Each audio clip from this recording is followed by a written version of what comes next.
হরে কৃষ্ণ বন্ধুরা, সকাল সকাল উঠে এই যে ফুল তুলতে গিয়েছিলাম। আজকে অনেক দূরে গিয়েছি, তাই অনেক ফুল পেয়েছি। থালা বাসন ধুয়ে নিয়েছি ঠাকুরের। এই যে এখন ঘটে জল নিয়েছি, সূর্য ঠাকুরকে প্রণাম দেব এবং অর্ঘ্য নিবেদন করব, জল দান করব, তারপর যাব তুলসী তলায়। এই যে তুলসী তলায় চলে এসেছি। এখন তুলসী মাতাকে পুজো করব। জল নিবেদন করে নিয়েছি। এই যে ফুল দিয়ে সাজিয়েছি, দেখো কত সুন্দর লাগছে। অন্যদিন ফুল পাওয়া যায় না, আজ ফুল দিয়ে সাজিয়েছি, অনেক সুন্দর লাগছে দেখতে। এখন তুলসী পুজো শেষ করে তারপর তুলসী পাতা তুলে নেব। এই পাশেই আর একটা গাছ আছে, এই যে এই গাছটা থেকে আজকে একটু বেশি করে তুলসী পাতা তুলে নেব, কারণ কাল হচ্ছে রবিবার, আর তুলসী পাতা রবিবার তুলব না। এই যে তুলসী পাতা তুলে ঘরে চলে এসেছি, ঠাকুরের জন্য মালা গাঁথবো, তাই সূচে সুতো পরিয়ে নিলাম। এখন ঠাকুরের জন্য মালাটা গেঁথে নেব, তারপর ঠাকুরের পূজা শুরু করব। শ্রীনন্দ রাখিল নাম নন্দের নন্দন, যশোদা রাখিল নাম যাদুবাসন, গোপানন্দ নাম রাখে সুন্দর গোপাল, ব্রজ বালক নাম রাখে ঠাকুর রাখাল, সুবল রাখিল নাম ঠাকুর কানাই, শ্রীরাম রাখিল নাম রাখাল রাজা ভাই, ননীচরা নাম রাখে জাতিকে গোপিনী, কালো সোনা নাম রাখে রাধা বিনোদিনী,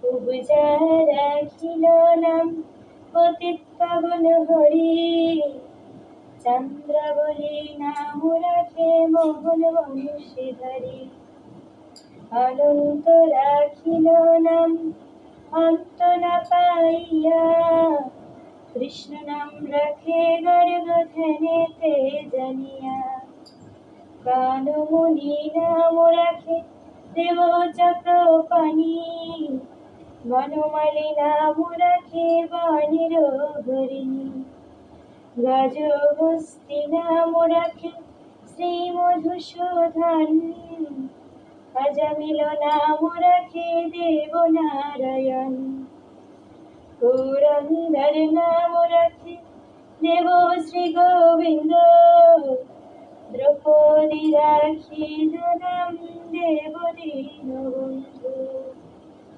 সুদাম রাখিল নাম দরিদ্র ভঞ্জন, ব্রজবাসী নাম রাখে ব্রজের জীবন,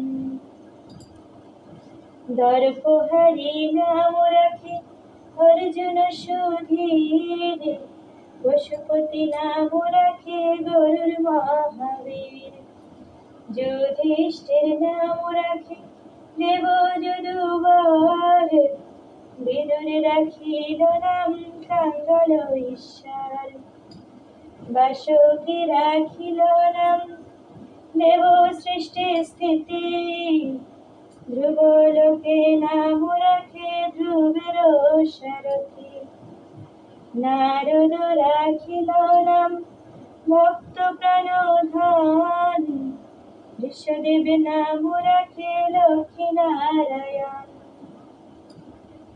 সত্যভামা নাম রাখে সত্যের সারথি, জাম্বুবতী নাম রাখে দেব যোদ্ধাপতি, বিশ্বামিত্র নাম রাখে সংসারের সার, অবলা রাখিল নাম পাষাণ উদ্ধার, ভৃগু মুনি নাম রাখে জগতের হরি, পঞ্চমুখী রাম নাম জানে ত্রিপুরারি।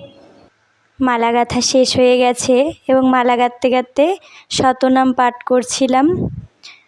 এখন ঠাকুরকে স্নান করিয়ে ঠাকুরের গলায় মালাটা পরিয়ে দেব। এই যে ঠাকুরকে ফুল দিয়ে সাজিয়ে দিয়েছি, মালা পরিয়ে দিয়েছি। দেখো কত সুন্দর লাগছে আজ ঠাকুরকে দেখতে, অনেক সুন্দর লাগছে। মালা পরিয়ে দিয়েছি, ঠাকুরকে ফুল দিয়ে সাজিয়ে দিয়েছি। এই যে এখন গীতা পড়ে নেব, ঠাকুরের ভোগ সাজিয়ে নেব। এই যে আম দিয়ে ভোগ সাজিয়ে দিয়েছি, এখন গীতা পড়ে নিচ্ছি। গীতা পড়ে নিয়ে তারপর ঠাকুরের আরতি করছি। এই যে ঠাকুরের আরতি করে নিচ্ছি।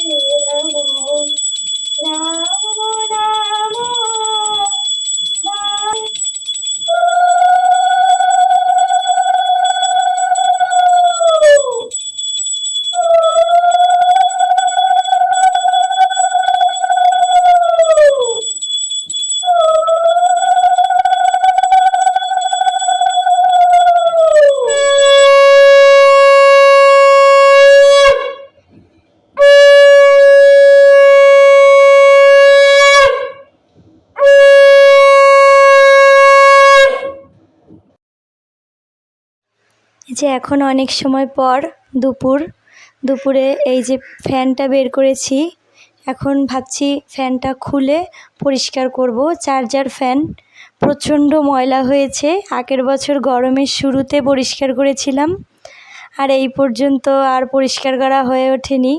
এই যে খুলে নিয়েছি, খুলে এখন পুরোটা ভালো করে মুছে নেব। প্রচুর ধুলো পড়েছে এবং প্রচুর ময়লা পড়েছে। এই যে প্রত্যেকটা পাখায় খুব ময়লা হয়েছে, ভালো করে প্রত্যেকটা পাখা মুছে নিচ্ছি এবং এই পুরোটা ভালো করে ঝেড়ে নিচ্ছি। এরপর জালিটাও পরিষ্কার করতে হবে, উপরের যে ঢাকনাটা ওটাতেও খুব ময়লা পড়েছে। এই 1-1.5 বছর হয়ে গেছে এটা পরিষ্কার করা হয় না। আসলে কারেন্ট থাকে না, কারেন্ট না থাকলে চার্জার ফ্যানের খুবই দরকার হয়।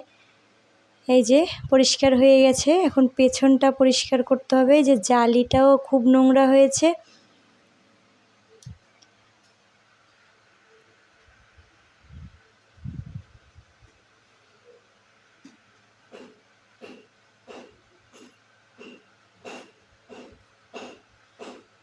প্রচুর ধুলো বাবা, ঘরটাও পুরো নোংরা হয়ে যাচ্ছে। এরপর ঘরটাও মুছে নেব, সারা ঘরে ধুলো ধুলো হয়ে যাচ্ছে।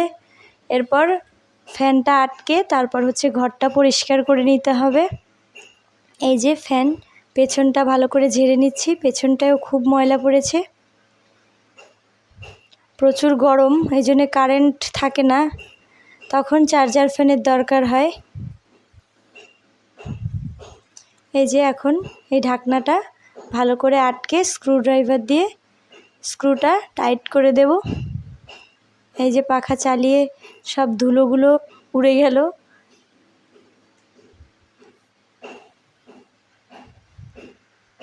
এখন ভালো করে ঘর দোর পরিষ্কার করে নেব। এই যে জানলা ঠালনা সব নোংরা হয়েছে, সারা সপ্তাহ পরিষ্কার করার খুব একটা টাইম পাই না, এই জন্য এই ছুটির দিনগুলোতেই পরিষ্কার করতে হয়। জানলাটা ভালো করে মুছে তারপর বিছনা ঝাড় দেব, তারপর ঘর মুছবো। জানলাটা ভালো করে পরিষ্কার করে নিচ্ছি।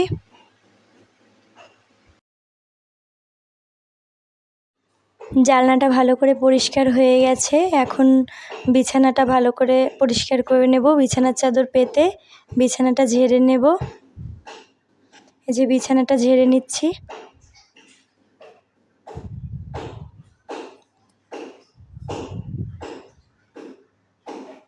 বিছানাটা ঝাড়া হয়েই গেছে, এরপর ঘর মুছবো। বিছানাটা ঝাড়া হয়ে গেছে,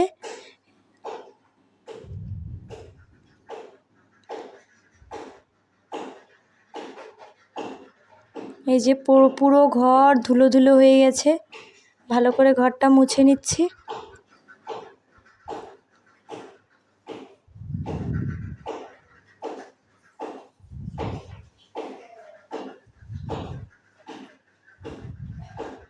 এই ঘরটা মোছা হলে এবার পাশের রুমটা মুছে নেব।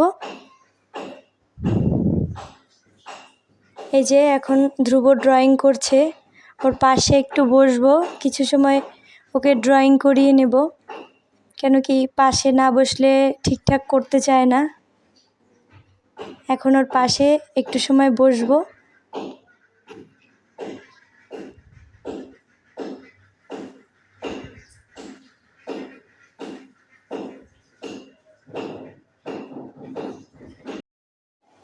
তোমরা হয়তো ভাবতে পারো এই যে ঠক ঠক শব্দটা কোথা থেকে আসে।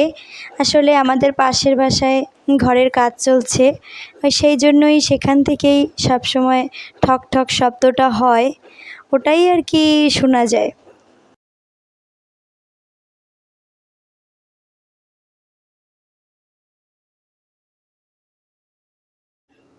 এখন চলে যাব বাথরুমে, জামা কাপড় কাচবো, কেচে এই যে শুকাতে দিতে চলে এসেছি ছাদে। ছাদে এখন জামা কাপড়গুলো মেলে তারপর চলে যাব ঘরে, স্নান সেরে নেব আরেকবার। যে গরম পড়েছে 3-4 বার স্নান করলেও গরমটা ঠিক কমে না। সকালেও ভোরে একবার স্নান করেছি। ওকে বন্ধুরা, আজ এ পর্যন্তই, দেখা হবে পরের ভিডিওতে। তত সময় সবাই ভালো থেকো।